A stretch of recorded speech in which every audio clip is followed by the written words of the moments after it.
Do, do, do, do, do, do. Do, do, do, do, do. I think we're almost live. We are live. It's been going for 8 seconds. Yep. Welcome, Artemis. Excuse me. To the hold up. I'm just gonna wait for this to. That's what I was after. Welcome to the October name of the book club meet where we are talking about Deadly Education and Gods of Jade and Shadow. Woo, big woo. I think the way we're planning to run this one is starting with the Deadly Education and then the non-spoiler section, then going into the spoiler section, and then moving on to Gods of Jade and Shadow, non-spoiler and spoiler. And you have just put your entire body in my cup of tea. Thank you. Anyway, welcome, ladies. Welcome. Hello.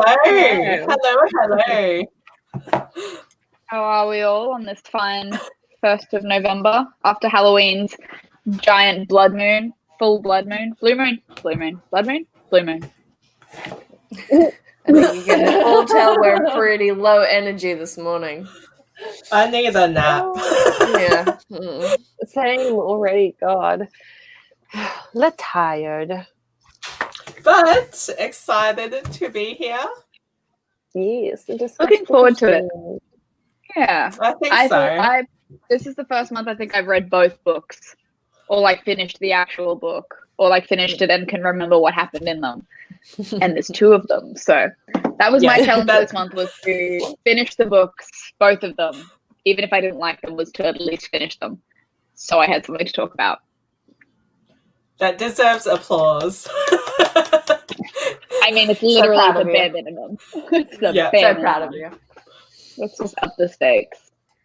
All right. Well, shit. Let's just go round robin. Not. Oh, she's frozen. Oh. She looks great. She is definitely frozen. Sadness. Katrina. It's not Oh, there you are. You're moving. We've got some life. It didn't freeze for me at all, which is very weird. Oh, okay, yeah. It definitely, like, you were just nothing. In like a really nice pose. I was like, oh, she's really got nothing to say. I was like, cool. Yeah. She looks real pretty today, but nothing. Oh, very good. All right. Well, I guess we'll kick it off with a Deadly Education. I'll try and put the little banner thing floating around. Bear with. Rochelle, would you like to start with your non-spoilery thoughts on A Deadly Education? So for me this month, I gave it a 3.5 stars.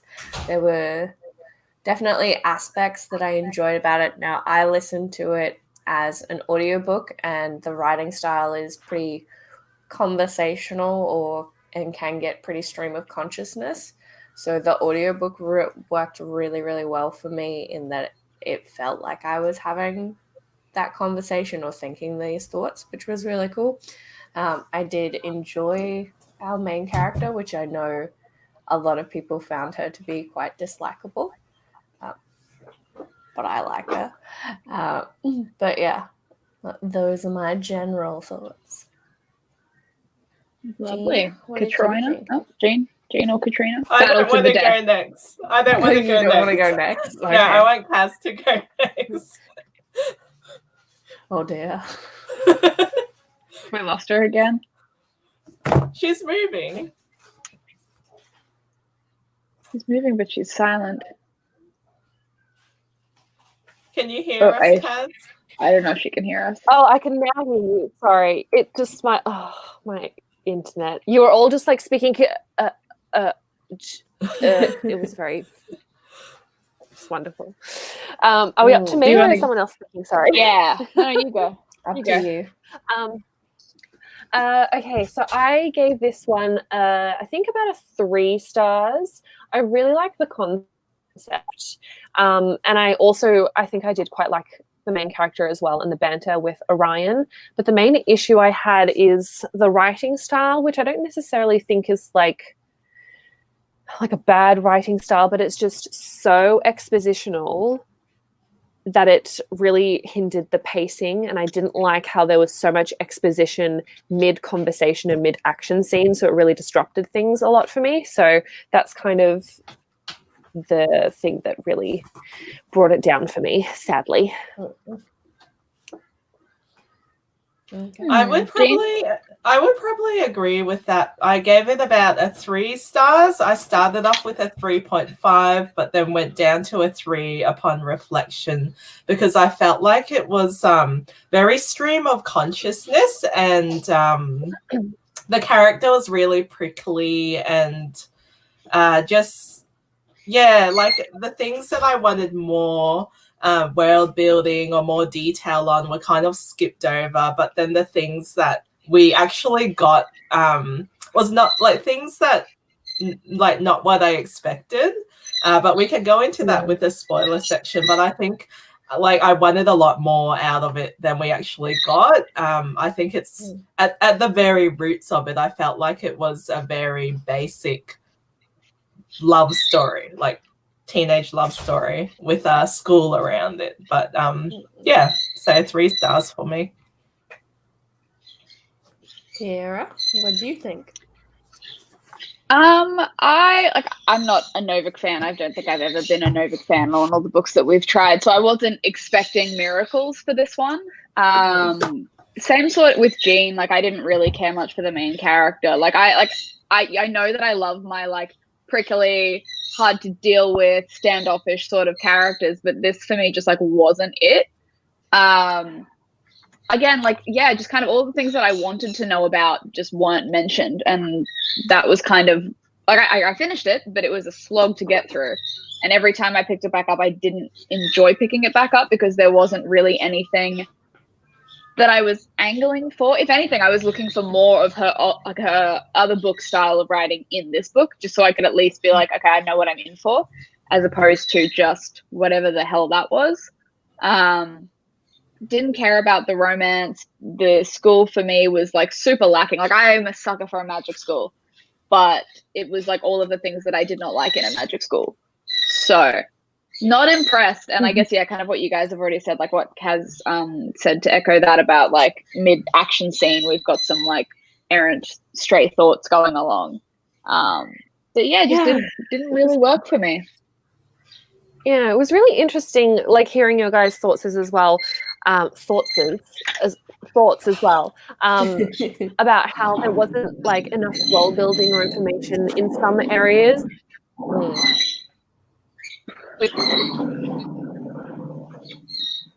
Oh, she's gone. And not necessarily. Oh no. That's all right. There. Am I back? Yeah, am I back? Yeah. I can see myself. It's fine. Okay, we're good. Okay. I'm just taking. There was just ignore me. Okay. But there was still so much information given to us, but it was like, I don't know, you're having a conversation with a character and then it goes into their whole backstory, but like between two people talking, and I'm like, could you have not given us this information at a more opportune moment and had the flow? Yeah. I think I didn't really mind like the whole stream of consciousness thing, but I felt like we were at a distance. It's really weird because like you're in Elle's mind with how she thinks and what pops into her head, but then like you don't get to know anything else that well outside of her point of view. I don't know. I guess it's kind of really weird with how the writing like just diving into it, it's quite jarring, especially the first chapter, because you're like, magic school, time to discover the characters and discover the main character, but then it's like just like word vomit. Yeah. I wasn't invested in Elle enough. You go. Yeah. I was just going to say, it's a shame that it was so restricted because we have a main character who doesn't interact with a lot of people. So we don't get to know a lot of the other characters around her because she's always been at such a distance and she has this like standoffish behavior, which is just part of her character, but also from the way that people treat her. So it was a shame that we were kind of limited in what we could be given because of her characterization. Like there was a lot of side characters I would have liked to get to know more, but because of the way Elle is, it wasn't really possible. Yeah, if you're gonna do a standoffish character that doesn't interact with other people, you should at least make her observant of the way other people behave, so we can get to know them from her assumptions about them from the behavior that she's witnessed. Do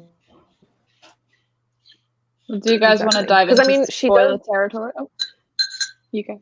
Oh no, I was just going to say, because she does like occasionally go into like 3 paragraphs of history of them, but it's like very like top line basic info about who they are and what enclave they come from, rather than them as a character. So yeah. I think I don't know if you guys want to dive into this now, but last night we had our local Brisbane live show, but we talked about how we were kind of glad, but it was interesting how the whole discourse surrounding the book came up right before we were about to dive into the book. And then we had to make the decision on should we continue. So I actually went into the book with that in mind, which was really interesting because I don't know if I would have picked up certain problematic passages that I found problematic anyway without that. So it was actually really interesting having that in mind and then going in, because when I did go in, I was able to pick up like a few specific passages where I was like, whoa, like that adds nothing to the story, and I can see how it would be harmful to some groups. So I think like I would actually enjoy the edited version a lot more, because with those passages, I was like, oh, like it just took me out of the story going, oh man, you know, like I had to step back and process. Yeah. Yeah. But if for those of you who aren't super familiar, I've got some links down below on a bit of that discourse as well, just if you're interested before you go diving into would recommend.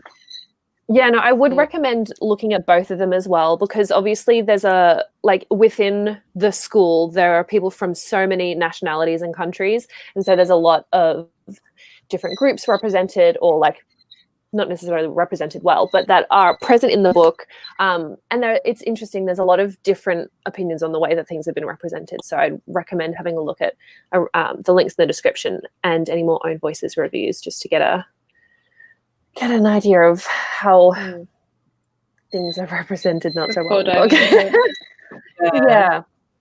And that's how I felt like in this world as well. It's we can go spoiler if you want, but like it does kind of I'll just pop in the spoilers so that way if we do just to be safe. Just to be safe. But let us know what you guys are thinking as well about it, and then we'll try and respond. Wow, that's very big fan. Leave me alone. I'm figuring it out. There we go. It's like Inception, just like love your work. I'm good at technology. All right. Well, I guess just to kick it off, that romance though. Not it. It's not it for me. I think I have such high expectations of characters now, and like I mean, I get it. Like these are younger characters, so it's a lot different to the more adult fantasy that I've been reading a lot lately. But just like literally seeing like the bare minimum and literally what is less than the bare minimum, and I wouldn't even call it a romance. Like truly, I wouldn't even call it a romance. I would just it's just two people happening to exist, and maybe with some intimacy thrown in there. So it's like there was no connection between them. I mean, there's like that little bit of humanity where Elle is like when she realizes when she's talking to the other chick about Orion and like this whole Chloe. It's like something with C about Orion and about this mystique that he has and why everyone thinks he's like the chosen one, sort of that sort of trope. Like that was like remotely interesting because it gave this character like a little more than one dimension, but even then it was like 1.2 dimension. It wasn't enough for me to go, I'm interested in a himbo. I didn't. Not for me. It felt a bit I love like himbo. I love suppose. It felt a bit like the chosen one trope, but for Orion, and then she's like the sidekick or whatever, just watching him save everyone. But then it alluded to how, hey, she's actually the chosen one as well. But I felt like condensed all the way down, like you remove the school, you remove the whole thing. It just felt like a whole, are we in a relationship? Are we not? Oh my God, he's so cute, you know? And that just, like, that was what I was not here for, because I'm like, oh man, just tell me about the magic school, you know? I just felt it was basic, but that's just me with romances in general. Yeah, I mean, it felt like a very skeleton level book. Like for Novik, who, you know, if you've read a couple of her books, she's quite like descriptive with worlds and characters. Yeah, like prose, and it's real nitty gritty. And for this, I just felt like this. I felt like this was like a first draft of a book that she's written. That's like she's just like put down ideas and like hasn't fleshed it out. So it feels to me like just like a real skeleton of a book. And I know it's supposed to be a series, and I don't think she's done a series before. And correct me if I'm wrong, because I'm not. The dragon one, Temeraire. Yeah. Oh, right. Well, of the ones that I have read, the 2 books that I have read, so I was just wondering if maybe, if she was going to like dive into it deeper. But like it just lacked everything. It was like white bread for me. Yeah, for this one being like the introduction, you think this would have been the better place to like it does feel like a setup with so much exposition, but it didn't give us, I think, what we all wanted and needed, like to the extent that we wanted it, which is a shame. It feels like nothing happened. Like there was some monster fight. It was all just her thoughts, pretty much. I've heard some conjecture that her writing style is very different in her standalone versus her series. Like her series tend to be more in this vein where they're more like conversational.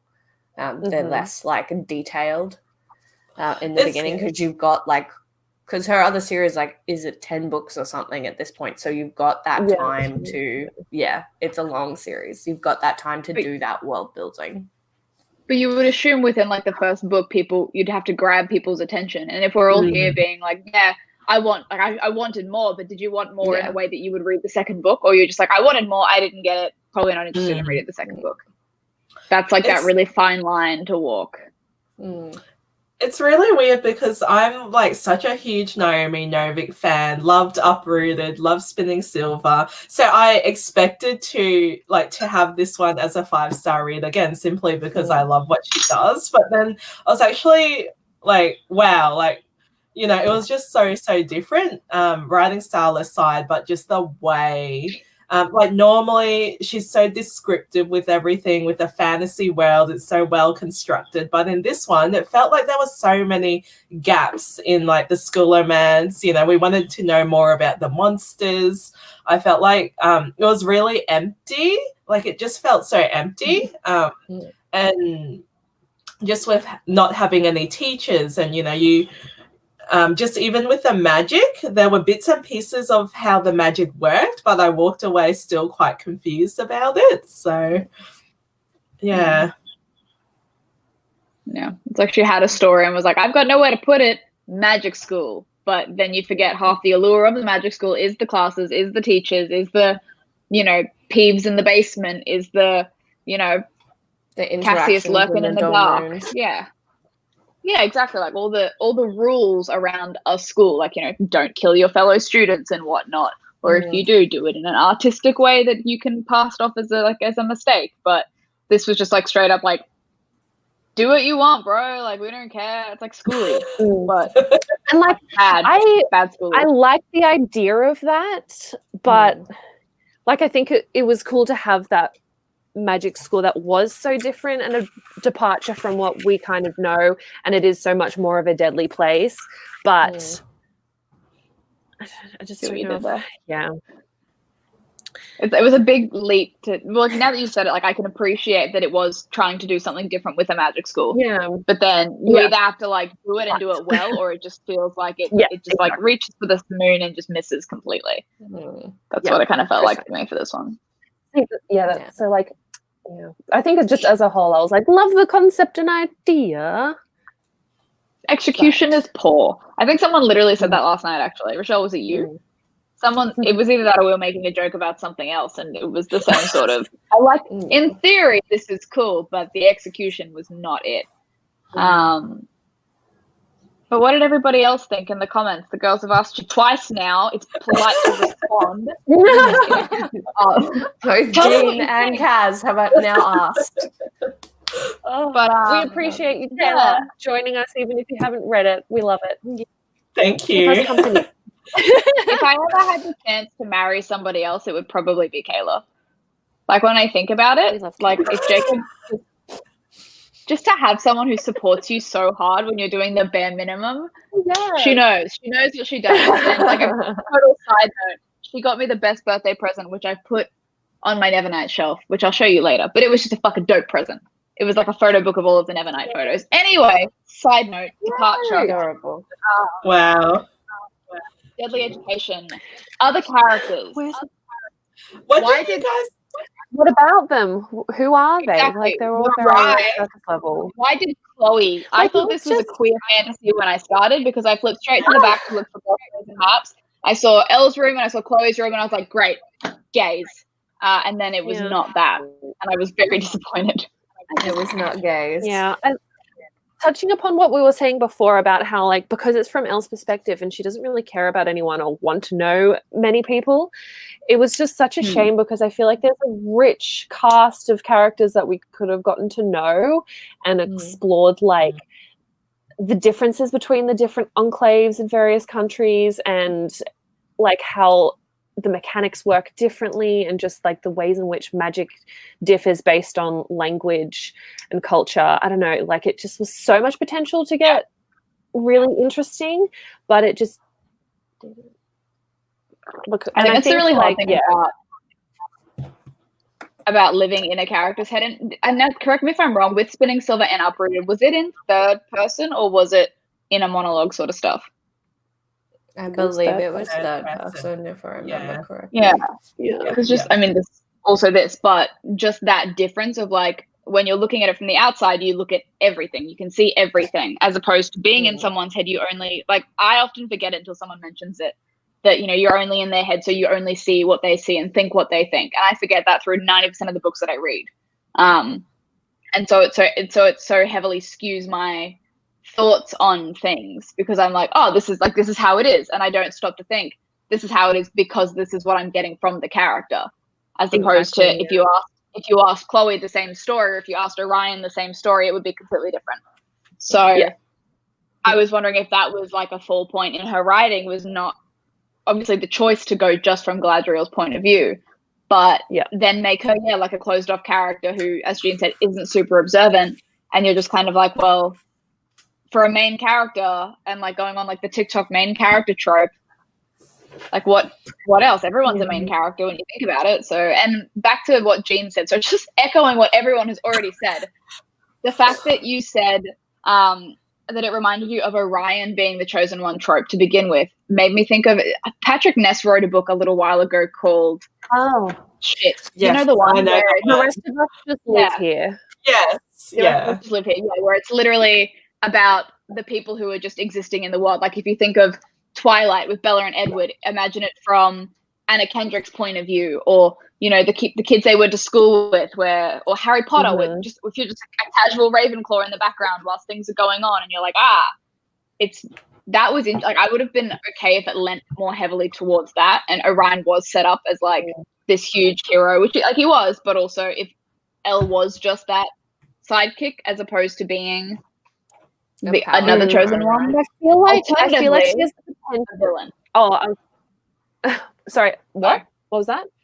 I would be interested if this with Elle's arc, she just lent into, like, she went full Poppy War Rin and just lent into this descent into villainy sort of thing, and then they ended up like on opposing side. Yeah. It feels like that's where it could go, especially with like the last sentence. I feel like that's where it is going to go. But obviously, at this stage in her story, she's just kind of like chilling on the side. Orion's doing his thing. I was going to say, I did see a comment. Is it a 3-book what was series? that book? I actually have no idea. I don't 'Cause I was think gonna we've say, been on given a what- number. Yeah, because on what you just said, I would like that would be interesting if I cared enough about the characters in this book Mm. to want to keep go going. on. Like if I cared about their relationship more. Yeah, I agree with what you meant with how the first book should hook you enough to be invested, because that's like your strongest, pulling people in kind of thing. But I don't know, like I don't necessarily think that the character should be likable for you to like the book, but because there didn't feel like there was enough substance elsewhere, like it was just the main character. Yeah. So Like it was just the choice to have a character like that, which had restrictions on how she perceived the people around her, that made it such a weird thing to navigate and actually get what you wanted from it. But there's a comment, what was said before about characterization, it made it hard to read because there was so little dialogue. It was kind of like one long rant. And I totally agree. There was literally times where I was, someone would say something and I was like, I actually want to know the response to this. And I'd have to flick to a new page or two after to find the response. Yeah. And like literally there was, okay, do you ever play out conversations in your head? Like you imagine how it's going to play out? Obviously. That was literally me. Yeah. But like I sometimes do that with books, but literally every conversation I would play it out in my head because it was more interesting and it happened at a faster pace because it was just so much time in between. And I'm like, I shouldn't be writing the story for you. Probably a little bit more interesting, to be honest. But I know. Yeah. No, I agree. Like it's just I'm one of the, if I'm skimming a book, like I kind of skimmed this a little bit. I say a little bit because I still fucking read it, but just the dialogue is where my eyes automatically go to. Yeah. Huh? Yeah, like my eyes, the dialogue is where my eyes skip to before anything else. And then if I'm like, oh, what is it? What are they talking about? I'll then go back. I do the same thing, Yeah, it just like, it wasn't enough. Just wasn't enough to keep me hooked. I know. I had a problem with how, I had a problem with this 2-page or 3 pages of Elle talking just about why she didn't shower. And I'm like, it's a full 2 pages of not showering. And then yet there's nothing about, I know. And then they talk about, we know so much about the 3 times. Yeah. Aside from, pandering to the harmful representation side of it as well. Like, you don't fucking need to tell me 3 times. Like, and just in such a long, lengthy format. And just say there are monsters in there and they'll kill you. The end. Like, exactly. Or if you're gonna make it important, make it like the fucking 3rd story girls' bathroom in Harry Potter, where there's like something there that is the reason, like a specific monster, or it's a meeting place where you bruise something, not just like it's scary to go there, so I don't go there. But I'm going to tell you 3 different times that I'm scared of it, and I don't go there. I know, but then it's such a lengthy format. It's like, oh my gosh, can you like this is what you waste the pages and the word count on, when you could be telling us about, like the students and how they came there, and the different enclaves. Like I just felt like, I just wanted so much more, so much more out of it, and it's just a bit frustrating. Yeah. I got really frustrated after Elle just absolutely destroyed that Moormouth and said nothing about it. Like no one knows that she's a goddamn badass. And I'm just sitting here being like, the end, why do you have such a powerful character who's not doing shit all? Like this makes no sense. Like if it was me, if my survival was dependent on people thinking that I am a badass and I will get them out alive, I would be screaming that from the rooftops. I would be like, look at me. Look how powerful I am. Look at what I just killed. You need Ryan, me. You need me. He's terrified of this thing. It just makes no sense. On that, I think Jamie just mentioned in the comments, it would have been interesting if it was split personality between her and Orion, which I know then kind of throws the format, but maybe in book 2, if there was an Orion perspective, I'd be more inclined to read it. If I'm a 1 out of 10, I'd maybe hit a 2.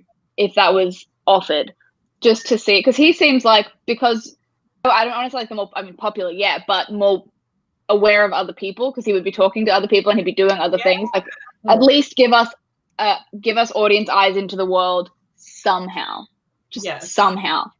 Whether it's like, you know how in magic schools, a lot of the world building you can set up through a lesson, like a teacher giving you a history lesson. At least something like that. One of the other guys said a list of monster types. At least something like that. Just something. If you're going to tell the story badly, at least give us 2 shitty pictures of dorm rooms. But, like, we didn't need this. This was not a picture that we needed. If it's just to reiterate, like, how rich Chloe is in comparison, like, also, was this ever really explained, this void?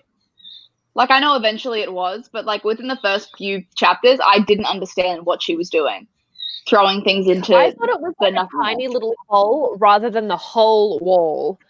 So I got very confused when they started talking about, like, pushing people or walking into the void. And I was like, but I thought it was just a small little thing that, like, threw books out at you. Like, well, then where's Chloe's void? Is there a reason that Chloe didn't have a void? I think there's a sliver on the roof. Yeah, I see it there. Yeah. You are so much terrifying.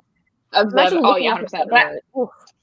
Yeah, exactly. So I think like, just coming from, like, our own voices perspective, like, I think it was really weird how that's relevant is it's demonstrating how the richer enclave kids get bigger rooms, get rooms that are in more of a prime position, whereas you've got Al, you know, stuck in a closet somewhere.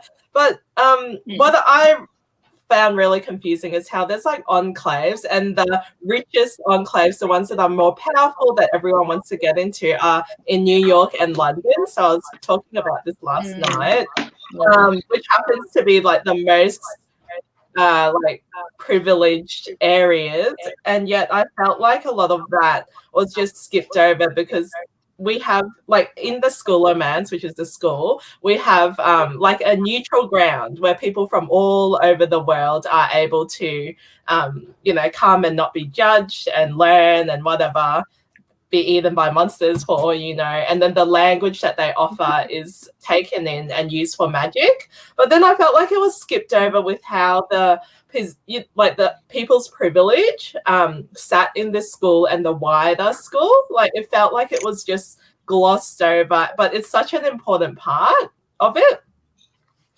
So Well, like, to go off of that, like, when they started saying enclaves, I immediately thought, like, Shadowhunters, because that's where my brain goes now. But even in Shadowhunters, you still have the history of, like, the Beijing Institute. You still have the history of the French Institute. You still have the history of, you know, how they run, and, like, you know, just the thought of, you know, what the Bangladesh Institute enclave looked like, or what the history behind, like, the Hong Kong one would have been, or anything like that. That is so much more interesting to me than you know, there were so many opportunities, especially with language being such a huge part of the magic system, for them to glaze over we're calling it mana in this book because that's what's cool now. Like, yes, a nod to how, I guess, language is changing. Like, we don't call it things they're different now, but to then kind of not really use it. I don't know, like, the history. I think there was one mention of, like, one of the characters had a spell that had been passed down to her through her family, and it was, like, an important family spell or something like that. I was like, that's interesting. Like, give me that story as opposed to books flying out of the ether. Yeah, I wanted more of the bartering of the spells, like, aspect as well, because, like, one of the characters was making a lute and she was using, like, cool parts of monsters to create it. I'm like, give me more of that. I want to see more of that, more of the bartering aspect. It was just so frustrating that we got so focused on things that, like, are just basic and typical world building. It's like, give me the unique concepts. That's what I'm here for. Because like, doing that stuff, like talking about the different spells and bartering, would have also given us lots of opportunities to flesh out some of the other characters and the enclaves and how they differ and how things work. Like, there's opportunities there that could have been taken, especially with such a one-minded, straight-focused, well, narrowly focused character. Straight. Yeah, I'm still like not sure exactly how the enclaves work. Like, what is their structure? What is their purpose? Even though we spent so Who's in like charge? so much importance was placed on getting in an enclave. I'm like, okay, well, what do they fucking do for you? Exactly. It's like, yes, you give them magic, but what do they do for you? Because all I know about it is like, I don't even know how they're set up. Do they all live in one building? Like, I don't quite get the scope of it. It was never discussed. Yeah, I know that they like combine their magic to protect everyone, but I don't know the politics within enclaves. Is there one person in charge? Is it a board? Is it a group? How big is it? Like, I want to know more. I wonder if it was intentionally written in this format to purposely glaze over stuff like that. I well hope so. I hope there was a reason. Yeah. I hope that was a deliberate choice rather than just poor writing. But like, even if it was enough to make me not want to be interested in the next one. Like, there are books that I've read the first book and I've been like, I didn't love it, but there's at least one thread in there that interests me enough to want to read. That's why I'm on the third book of fucking Fury Born, the Imperium trilogy. Like, that's why I'm on book 3, because I just want to see how this one character's arc over the entire series. I just want to know. I want to know. But it's enough that I've spent, however, like $20 a book on these books for this author and sat through hours of my day invested in this character, but not enough that I wouldn't, read it. Kiara, stop talking. So, shall we move on, or do we have any final thoughts from the peanut gallery, which is the comment section? It's an idiom, if anyone's interested. Cool. No, I've cracked Jean up. She's lost it. She's happened to like the book club, let's be honest. She's gone. And that was peanuts, baby move. Cool. Well, I guess we're going to change it over to Gods of Jade and Shadow. And for this one, we'll be. Sorry, I'm just going to say I'm really sad because of the pacing of this one. I picked this one up first because I already had a physical copy, and it took me so long that I didn't have time to finish Gods of Jade and Shadow, and I'm really upset about it. Yeah. How far did you get it? I'm almost halfway. Okay. Nice. All right. So we'll have Kaz for the non-spoiler section, and I think Sophia will be joining us as well at some point. She's just come back from wherever she was. And then when we get to the spoiler section of Gods of Jade and Shadow, she will yeet off into the aether. Gods of Shadow is this one. If you were all into the void of Chloe's room, Gods of Jade and Shadow, which is a Mayan-inspired mythological. It'd be new adult for sure, right? Like, considering the use of swear words, new adult minimum. Young characters, written YA-ish, but because of the content, I would say you're more mature YA, I guess. YA has changed. To be fair, Maximum Ride was considered YA. Huh? Yeah. So I read I read like the publisher did book club. Hi, Sophia. Hi, Sophia. So the publisher did book club notes for this one, and basically what the author says about the categorization is that it's upper YA NA type because of the way it's written. Because it's not like character perspective type thing. It's more like omnipresent type. Yeah, true. Things.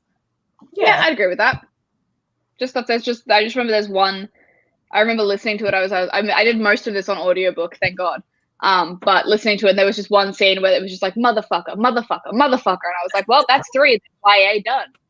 So that's all my one takeaway from this, and that I wouldn't have known how to pronounce 90% of these words or names without the audiobook. So I'm very thankful for that. I love the audiobook. I thought it was the so good. The audiobook was great. Yeah. Be good. Can we do a round table? What you thought and rated? Yeah. I guess I'll kick it off. Kaz, you start because you're only. I'm only partway through the book so far, but I am really. I was gonna say, do you know what chapter you're up to? So that way, like, we can kind of tailor things I'll be to right it. back. Okay. I'll just quickly go then while she's gone. Out of the two, I think I enjoyed this more. Like I said, I listened to it over audiobook, which was mostly just while I was walking the dog. But I enjoyed it. It took me a while to get deeply invested into it, but I think the things of it that I enjoyed the most was the main character. Eventually, she caught me. I was like, you know what, this chick is a badass. I appreciate it. Aside from, like, that's separate of the world building and the mythology, which I just eat that shit up like nobody's business.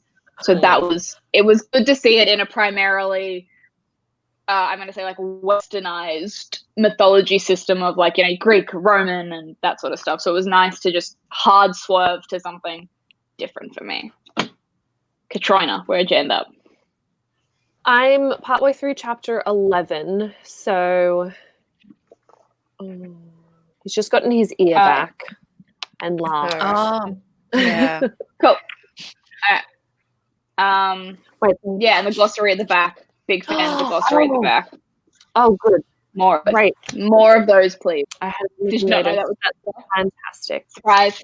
Nuh-uh. That's like the one thing I've started doing with fantasy books, especially, is just going straight to the back and being like, is there a map? Is there a glossary? Is there? Because I will not sit through another Priory of the Orange Tree again.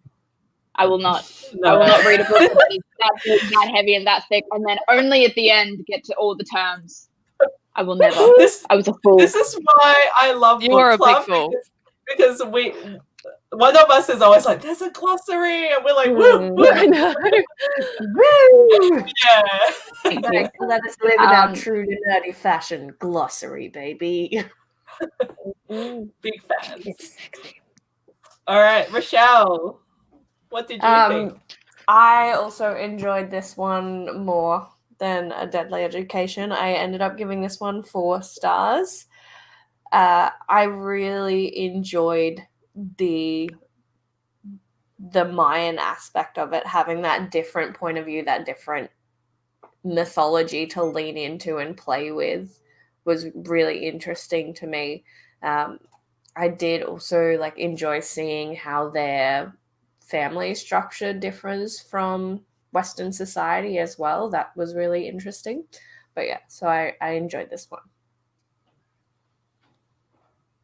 All right, who's next? Oh, I'll go.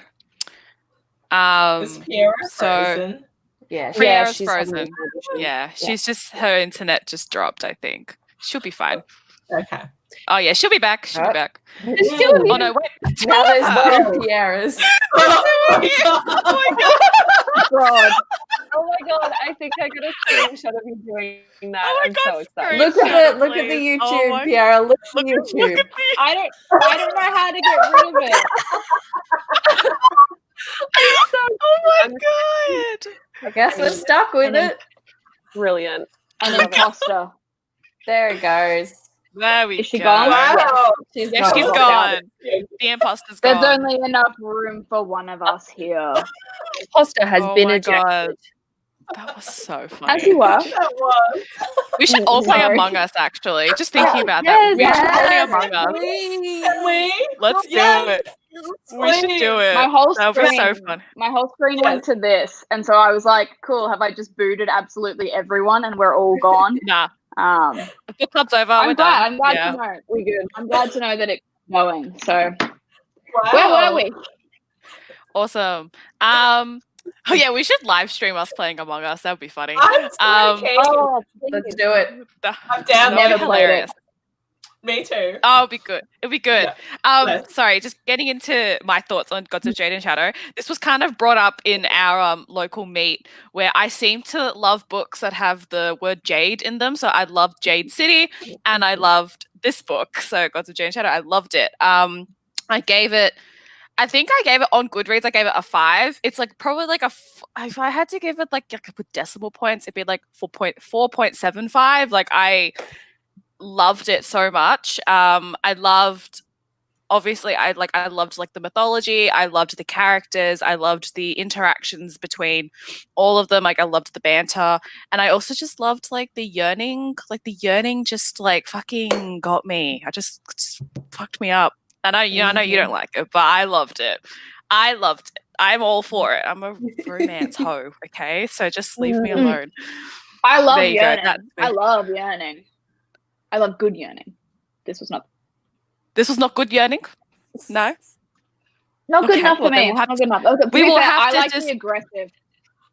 I like the aggressive, like, and fuck me up here, the Cassie and Nesta sort of yearning, like the sexual tension more so than the Gideon Harrow yearning. That's the yearning I like. The tortured. Yeah, you like painful the yearning. chaotic yearning, whereas I'm like soft yearning. I love that. That's me. Okay, that's fine. At least we've established that. There you go. Those are my thoughts. In terms of non-spoiler. Two ends of the spectrum. Yeah. So my thoughts on Gods and Jade or Shadow, I have to be honest, like when I was first, let's start off with I loved it. When I was read gonna that, say, what are you saying, Jade? What are you no. saying? So I was just about. So I kind of switched off halfway when I was like, "Here we go," another omnipresent god with a teenage girl, and then like I kept on reading and reading and reading, and I'm like, "Oh!" And then I got to the end, and I'm like, "Fuck yeah!" The ending is perfect in my opinion. That's just like without spoiling anything. It's without going into spoilers, like I liked parts of the ending and was really pissed off by one aspect of it. We will discuss that. We will discuss Soon, that when very Kaz soon. is not here. Yeah, we don't want Kaz to spoil is not anything. here for spoilers. Yeah, but like honestly, I was like, "Yeah, predictable. We all know where it's gonna go," and then it just surprised me, And it just I'm throws you. Really good. Yeah, Throw so a spanner in the works. It does get there. So I think I would probably like I gave it maybe 4 stars, but I think I loved it so much that I want to go back and reread at some point so I can take more of it in without my whole here we go, like that kind of just tainted my experience. And I'm like, So you don't have any expectations kind of thing. But loved how it was set in the whole Mayan world, the 1920s jazz age. The setting, Yeah, especially a bit later. I know you haven't got in there, Kaz, when it talks about Mexico and the underworld and stuff like that. So that was just fantastic. I love like different. Yeah. Oh no. Every time Shibalba was mentioned, I just had flashbacks to the road to El Dorado. I was like, oh my god, listening to my audio being like Shibalba. Literally, like woo! Every time I was just like this. I love this purely because it reminds me of the road to El Dorado. Purely in that aspect, I was just like, I love that movie. So good. One of my my comfort movies. I just love it so much. So good. And it's weird because it gave me flashbacks because we've read it recently to City of Brass with the whole traveling. Yeah, the whole traveling with what's his name, and then you reach sorry, what was it? Oh, the god deity, like accidentally summoning them and then going off on an adventure to a magical underworld. Yeah, I got that vibe as well, and I really I do quite like that. But of course, it's nice that it's refreshing and new since it's vastly different mythologies that we're exploring.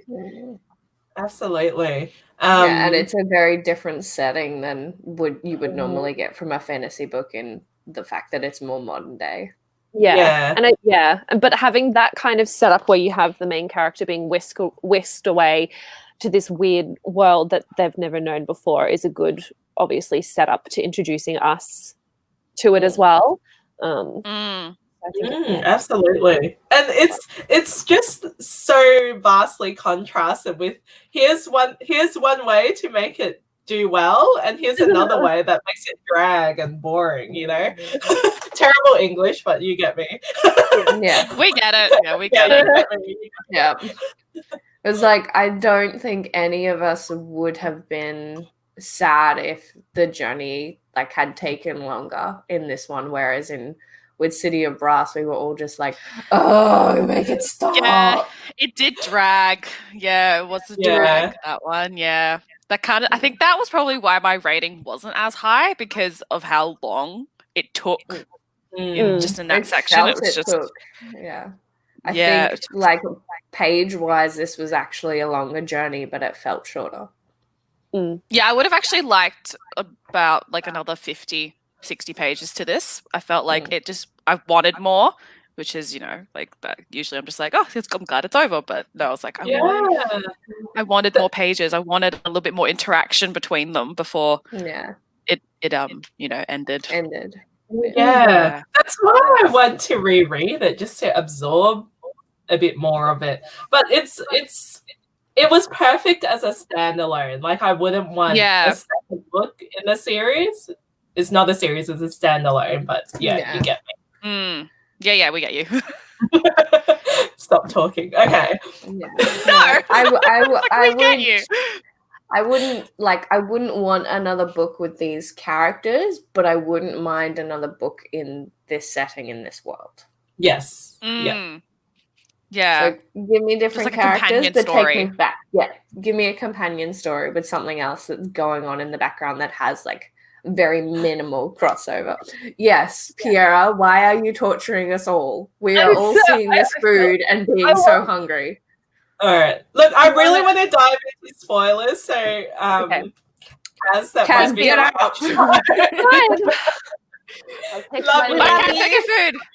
Love you, I will Kaz. come back into this later, but thank you for having me and enjoy your chat. Toodaloo. Fare thee well. Bye. Oh, now I got to do the banner thing. Got Pierre, use your words. Banner. Christ. Use your words.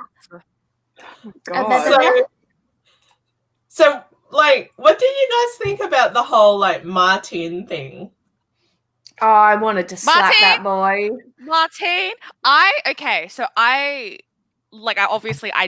really disliked him as a character, but I don't think the story would have been as entertaining if we didn't have him. We needed that kind of character. He needed to be antagonistic. And he wasn't even, like a full antagonist. He was just like a guy. Like, he's a product of the time. He's a guy who thinks he's like entitled and privileged to all of these kinds of things. And the way he treats, is it Cassiopeia or Cassiopeia?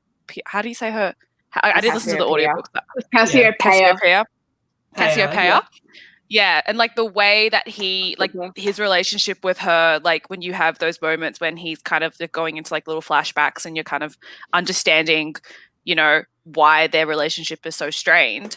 I was like, I understand why he became such a prevalent part in the story, because like I guess in a sense, it was kind of vital for him to be in those moments. And it's despite how much I hated him, I was like, yeah, I'm still sick of like fair. I said, I've got real high expectations, and just like man pain for me isn't enough of a thing to get me there. Like, yeah, obviously it's more like what you said with the sign of the times and like that, I guess, familial responsibility and all that sort of stuff. But like, just his man pain wasn't enough for me to be like, cool, hate your cousin, be an asshole. Yeah. It also took me a long time to realize they were actually cousins and related, because I think I was like half listening to it and there was like one or two sentences that made me think like, oh, are they like, is he like into her? But I also don't have a super close family, so I'm not kind of sure. Yeah, like I know family in different I don't know what I'm trying to say. You know what I'm trying to say? Like cousins and siblings. Like, yeah, dynamics. Dynamics is what I'm after. Yeah, it's super different to like, you know, a basic Australian, Italian, Aboriginal sort of one, as opposed to that. Yeah, I don't know. It like, so that was hard for me to wrap my head around, and just to go like, it's not incest, it's not weird, it's like a deeper familial connection than that sort of stuff. But because I was listening to it, I skimmed. I was like, I'd tune in and out as I walked the dog. I was like, is that what I just heard? And now I know. I am dumb. But as I was saying, man pain is not enough for me. I found like he inherited. I find like Martin inherited a lot of like his grandfather's type of. What do you call it? Like the whole like hate against women or whatever. Like the like that's just like, yes. Yeah. I can't talk anymore. Yeah. A bit of column A and B. Yeah. But it was really refreshing just to see her become the better person at the end. I was like, oh my gosh, I'm so here for it. I was like, kill him! Get him out! but then no. Yeah. Yeah. I enjoyed the fact that, like, even though her grandfather was so much misogynistic, like, he recognized that Cassiopeia was better than Martine in so many factors. That scene, yeah. Just like, why couldn't you have been born a boy? Was just like, yes, you are better. Because he's like, I know that you are better, you are smarter, you have like all these better qualities, unlike Wow. Martine. Wow. Imagine just getting roasted like that. Imagine being roasted like that in front of the cousin that you think less of because of their gender. Yeah. It's like, no, she's better than you in every way. Just like, suck a dick, man. Yep. Yeah. Yeah. And, basically. I thought it was just so interesting with how, like, because it's not a YA, just how they, I don't know, like how they explore Cassiopeia's, just, you know, how like naivety with how she gets swept up with Hunkame and how she's like, oh, look, maybe there's something there, you know, the yearning and everything. But then, like, it's all part of the characterization and how she evolves as a character and how she makes him evolve as a character as well. Yeah, when he starts to basically become more human and he's like understanding, like I felt like him gaining humanity was such a great way of like exploring the relationship between like not only like gods and humans but also just like the two of them. And I really enjoyed, like, I guess like things that she taught him and things that he taught her, like the thing, like in order for them to both grow. And especially like just like the ending, like the way it ends, I'm like, it was perfect pathway into that beautiful ending. I know. Every time I think about the bone sliver in her just like hand, I get no. Oh, I know, right? You're like, oh, like is it in her thumb? Is it her thumb? Yeah, it's in her thumb. I don't remember.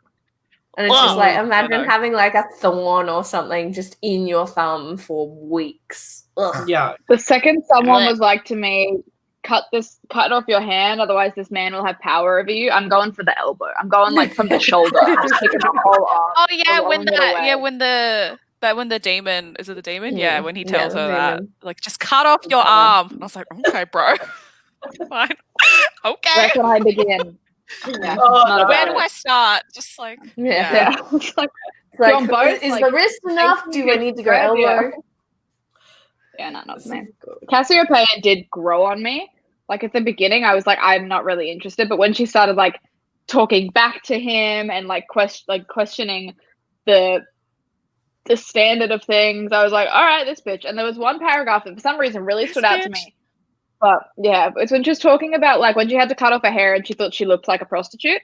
And then she's like, but I know I'm not. But if I dress like one, do people assume that I am? And if that's the case, do these women feel the same? Like they just look like that. That doesn't mean they are a woman of loose morals or whatever. And then I was like, yes for the feminism. Like yes for the you know.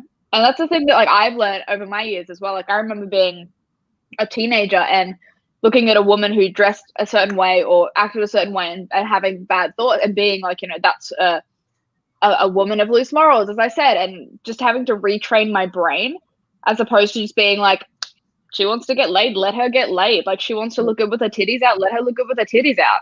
And I guess that's, you know, half of that is just me realizing my sexuality and coming out and being like, oh, I just like titties. But also just that sort of titties are great. There's nothing wrong with a good set of titties. Nothing wrong with that. Woman empowerment, but you know that sort of not seeing a girl in the street in a loose crop top and a pair of short shorts and being like, that's a whore. Just being like, you know what, she looks bloody good. I'm glad she's got the confidence to wear that. So I appreciated that passage in the book in its own weird, twisty way of like, just because I dress like this doesn't mean that I am. Anyway, that's my rant about titties for today. Beautiful. Loved it. At least once a good rant about titties. Yeah. It's got to come back to Titties a Book Club. That's how we start. I am reliable. Anyway, so one thing that made me uncomfortable while reading it was so halfway through how the whole you know, like omnipresent, ageless God. He's technically like a young, I don't know, A young young. god? No, but then like the whole power dynamics between them, because obviously she's like a young, you know, young It would be girl. easy for him to take advantage of her. Exactly. But then, so that's when I like mentally just switched off from it. But then, especially when they went shopping, you know, when they went shopping and it's like, oh, you know, he wants to dress her, and the salesperson Buy her is like, bracelet. here we Like, go. that's what grooming looks like. Yeah, exactly. But then as you went along, it's like, it really changed my mind. And then it actually made me revisit a lot of the romances that I have read. You know, things like Twilight. Obviously, you've got the same type of dynamic. You've got Peak romance. Peak. Yeah. Best thing. No. Just like God. just like the whole I'm being sarcastic. ageless male with a young teenage girl, you know. And then even like Greek mythologies and stuff like that, with how they get, and then I think it even addressed it in here with how they get tempted with anyway, really weird topic, like you know, and they fall in love. It's not and blah, blah, blah. putting his dick in everything. Yeah. Yeah. So, Sorry. but then, another thing is, it's like the same thoughts and feelings I had while watching Phantom of the Opera. You know. Okay. I know. Relatable. Related. Yeah, but you can see how like the power dynamics are different. But then, yeah, I don't know. It just changed my mind when I went as I kept reading. Like it was really interesting. It made me think a lot. Yeah. Yeah, I mean, shit, that's all I've got in terms of that. Like as a love interest, and I say that lightly, I appreciate it as he got more human, but even then, like there was still nothing really there. Like it felt very much like her saving him, her being like, being human isn't a bad thing. And then him being like, oh, maybe I'll just be a little bit like man pain is not enough for me anymore. And then like it wasn't like this book wasn't saturated in it, but it was the undertones of it, like Martine being a bad guy just because he doesn't like that she's a woman, and her whole arc having to be making Hunkame feel better about himself, sort of thing, and being like beholden to him because he can't go and do his own fucking dirty work or some shit. I was just like, but like I said, my reading taste has changed over the years and over the months, like dramatically. Whereas, you know, this for me a couple months ago, I would have been like, oh, Martine, he's so injured and downtrodden and just misunderstood. No. And now I'm like, the bar, babe. It's like mid-tier. Yeah. The bar. So we've all become so cynical and jaded in 2020. It's beautiful. Yeah, I love it. We really have. Yeah. It's been a time, huh? Remember how we were all just like, Darlington last year? At the exact same fucking time, and we're all just now like being like literally the same. We'll see Darlington in book 2 and he'll be doing like the bare minimum and we'll be like, baby, this is not it anymore. Like this is not it. We need to try harder. Oh my god. Or he'll be doing it'll be like tortured, painful boy, and we'll be like, ooh, baby. I'm interested to see. Where we end up. I mean, we don't even know when the next one will be out for Ninth House, but hey, you know, we'll see how that goes. Darlington will be doing the best. Right? I thought she had a date. Didn't she have a date? Did she? I don't know. I feel like I've seen something recently about it. Oh, anyway. Sam has asked, what is our current read right now? Oh, I'm going to go get mine. Mine is Harrow the Ninth, thanks to Kiara. I'm halfway through the audiobook. She was literally giving me shit about not reading it last night during our book club meet. Yeah, well, because I read. Yeah, because who, me? Yeah, you. Oh well, yeah. I've really enjoyed Gideon. Harrow at the moment is Harrow at the moment. It's very well. I mean, obviously the second person threw me for a bit, but then I figured it out like straight away. I was like, oh no, I get it now. Disassociation is fine. It's not hard once you think about it. Yeah. Yeah, like it threw me for the first chapter, then I was like, oh no, I get it now. It's fine. Yeah, but it's definitely like the tone is definitely not as it's like not as kind of funny. Yeah, it's not as like it's not as it's a bit more serious at the moment, which I think is probably because it's Harrow narrating rather than Gideon. The chaotic yearning that you are obsessed with. Yeah. It's really good. We'll talk. Get to like chapter. I think really it's like chapter. Yeah, I'm really enjoying it. You're welcome. Chapter what? Sorry. And then I think it's like Which chapter one? 66. I think 66, I don't remember. Okay. I think so. But then go on my Twitter and see all the fan art that I've been retweeting because all of my favorite artists at the moment are just seeing that. But I haven't been clicking any of the Harrow art though because I'm like I don't want to get spoiled by anything. I've just been looking at the Gideon the 9th ones, which is fine. Beautiful art though. Every time I see fan art, I'm like, fuck, why can't I be an artist? Why am I just so shit with everything? I'm like just having that ability to just draw, phenomenal. Yeah. Just like I suck at like Pictionary. Like I can't even like get people to understand what I'm drawing. So how am I even meant to do like art? Anyway, that's just me. Wishing I could draw my D&D original character. Hard. Oh my god, right? I wish I could draw my D&D character, but I cannot do it. I have to commission someone to do it. Yeah. Did the Gideon books make you cry, or were there emotional scenes? The Gideon book, I mean, I didn't cry. Sorry, Sam. Yeah, Sam, I didn't cry, but I was definitely moved by some things in the book. Like moved. But then again, I just moved, you know? Like I felt things, you know? Yeah, okay. Don't give me those eyebrows. How'd you feel those things? Before we get too far away from Gods of Jade and Shadow, the thing that I was annoyed at the end was that what was it? Sacrificed her own fucking life. Just was like, I'm gonna die so that this man can have his power. That pissed me the fuck off, given that we had been so feminist up until that point, and it's just like, I'm gonna kill myself so that he can like live and do his shit. It's like, girl, he's a dead god. Leave him alone. Just let him die. Let it wither. Let it go.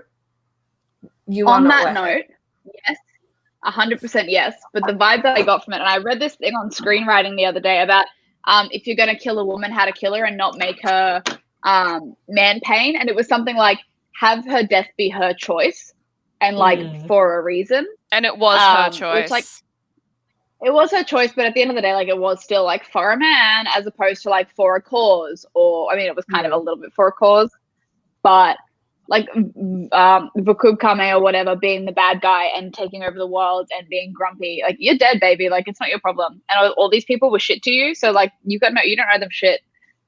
That was my thought. I don't know. I felt like it was a really fitting ending because she kind of she's kind of like noping. She's like, nah, I'm not gonna play your game. You're gonna use me the way you want to. And it was her like 100% on her going, nah, screw you guys all. I'm just gonna nope out of here. You know? Catnip and berries. Yeah. And then they're like, oh, she's won. Yeah. I just think I'm tired of seeing the female sacrifice for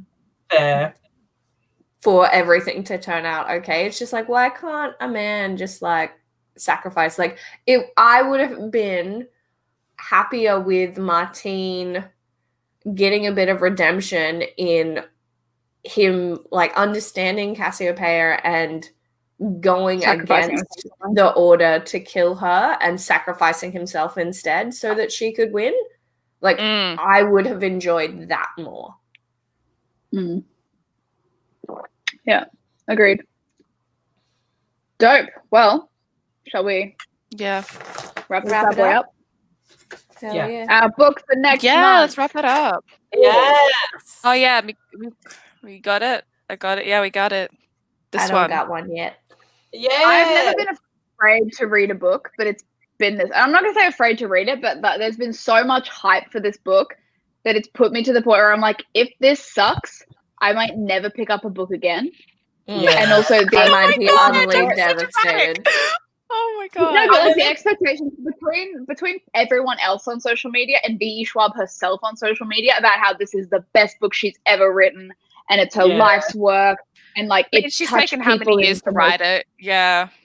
Yeah, I was like, well, if this sucks, like, if this is not what I want, then yeah. And like that's the thing, like I love V.E. Schwab and I love her books, so I'm sure I will lap this shit up as well. But it's just I've been putting like I've had this book, I had the arc of it for like 2 months already, and I haven't touched it. As opposed to as soon as I get a new V.E. Schwab book, inhaling it. I'm just like, you know what? This book has made me uncomfortable. Like it's like forcing. It's unwarranted attention from a man, being like, hey, and I'm like, no, thank you. Hey, no, I'm good. Hey, Wow. friend, no, please, I don't want you. I'm not interested. So I feel like even going to attempt to read it, I'm going to struggle because my brain has a block, and it's going to be like, no, you don't want this, as opposed to my normal brain being like, inhale everything she gives you. So we'll see. Yeah, That's where I'm at with it. Excited, but hesitant. Yeah, the hype is just like, whoa. The hype is concerning. The hype is very. But the thing is, I'm just going to go in and just have no expectations, because I understand that it's like, the hype might get to me a bit, but I'm trying to not think about the hype. I'm just trying to not think about it and just go into it as a regular old book and just do it. Just read it. I'm just waiting for one of us to not like it and then get absolutely crucified. I am ready to see what book club will be like. Yeah, this will be like saying you like when Throne of Glass was like peak. Oh my god! This is like saying you don't. Yeah. This is like saying you didn't like Throne of Glass in that period, and everyone just piling on you. Yeah. I don't know. I read a review recently. Yeah. So I read a review recently that was like, I liked it, but I didn't like it enough. I think it was Alan's review. And it was just really, and like it was just really like I wasn't she's fuck Kiara, use your words. She said something like V.E. Schwab's getting a 7-figure book deal. She's not going to care if one person gives her a negative review. Yeah, and like I fully believe that. Like even if you don't like it, it's not going to affect her career too much. Yeah. Yeah. But I'm just really curious. Like I don't really care what other people think about my reading preferences or whatever, but it's more about my own expectations of it, like trying to taint my reading experience. I'm like, I'm going to love it. I'm going to love it, But I'm really, really curious before we move on. What is everyone's favorite V.E. Schwab book? So my favorite my favorite is Vicious and Vengeful. So, because I want to see how different we are. See, I remember like suckling at the teat of A Gathering of Shadows when it came out. Yes. Like I remember, like I was a big Lila Bard stan when I had Lila Bard. Is it like when I was younger? Like now, not so much. Like I still love her, but I see more of the annoyingness that I don't normally like. Whereas back then I like ate it up. Mm-hmm. So, and elemental magic for me, elemental magic fight, Alucard being introduced, like that was all of that, all the things that were happening in that book. I lapped it up. This Savage Song Kayla just mentioned as well. I struggle with that one, to be honest. I haven't read it. I haven't picked it up yet. It's good. I liked this. I liked it. I think it's very. Well, I mean, obviously, it's very, very YA.